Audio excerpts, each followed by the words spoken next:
कुरुक्षेत्र की रणभूमि में अर्जुन ने अपने कर्तव्यों को लेकर अनेक सवाल पूछे, लेकिन अब उसकी जिज्ञासा और गहरी हो गई। वह जानना चाहता था, इस जगत का असली सत्य क्या है? कौन है वह शक्ति जो हर जीव को संचालित करती है? और क्या इस ज्ञान के साथ जीवन के हर बंधन से मुक्त हुआ जा सकता है?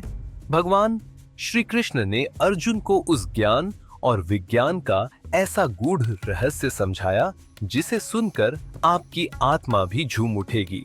कुरुक्षेत्र की रणभूमि पर जहां एक ओर युद्ध की तैयारियां जोरों पर थीं, वहीं दूसरी ओर अर्जुन अपने मन की गहरी जिज्ञासाओं में खोया हुआ था। उसने श्री कृष्ण से कहा, हे माधव, आपने मुझे आत्म संयम का मार्ग बताया, लेकिन मैं जानना चाहता हूं कि इस संसार की उत्पत्ति कैसे हुई? हर वस्तु का आधार क्या है? और क्या इस जगत के पार भी कोई सत्य है? श्री कृष्ण ने मुस्कुराते हुए कहा, अर्जुन, यह जानना हर आत्मा की जिज्ञासा है। ये संसार मेरी शक्ति का ही विस्तार है। मैं ही इस जगत का मूल हूं और मैं ही इसका अंत। इस ज्ञान को समझने के लिए पहले तुम्हें अपने भीतर झांकना होगा।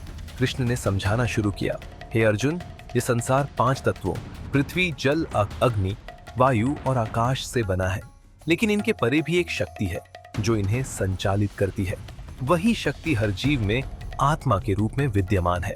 अर्जुन ने पूछा, माधव, ये शक्ति क्या है और इसे कैसे जाना जा सकता है? कृष्ण ने उत्तर दिया, ये शक्ति मैं स्वयं हूँ। हे पार्थ, मैं ही इस जगत का कर्ता हूँ, लेकिन जो मुझे केवल इस संसार की चीजों में ढूंढते हैं वे अधूरे ज्ञान में रहते हैं। जो मेरी सच्ची प्रकृति को जानता है वही ज्ञान और विज्ञान को प्राप्त करता है।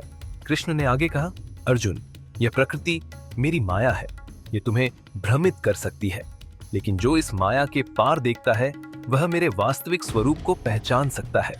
मेरी माया को केवल भक्ति योग और ज्ञान के मार्ग से ही पार किया जा सकता है। अर्जुन ने कहा, माधव, क्या यह ज्ञान हर व्यक्ति प्राप्त कर सकता है? कृष्ण ने कहा, हे पार्थ, यह ज्ञान उन लोगों के लिए है जो अपने मन को शुद्ध और शांत रखते हैं, जो अपनी इच्छाओं और मोह से परे जाते हैं। कृष्ण ने उदाहरण देकर समझाया, सोचो, एक नदी जो सागर में मिलने के लिए बहती है। जैसे ही वह सागर में मिलती है, वह अपनी अलग पहचान खो देती है और सागर का हिस्सा बन जाती है। वैसे ही जब कोई व्यक्ति मुझे समझ लेता है तो वह अपने अहंकार और भ्रम को त्याग देता है और मेरे साथ एक हो जाता है। अर्जुन ने गंभीरता से सुना और पूछा, माधव, क्या इस ज्ञान को केवल पढ़ाई से प्राप्त किया जा सकता है? कृष्ण ने मुस्कुराते हुए कहा, नहीं अर्जुन, यह ज्ञान केवल पुस्तकों से नहीं बल्कि अनुभव और भक्ति से प्राप्त होता है।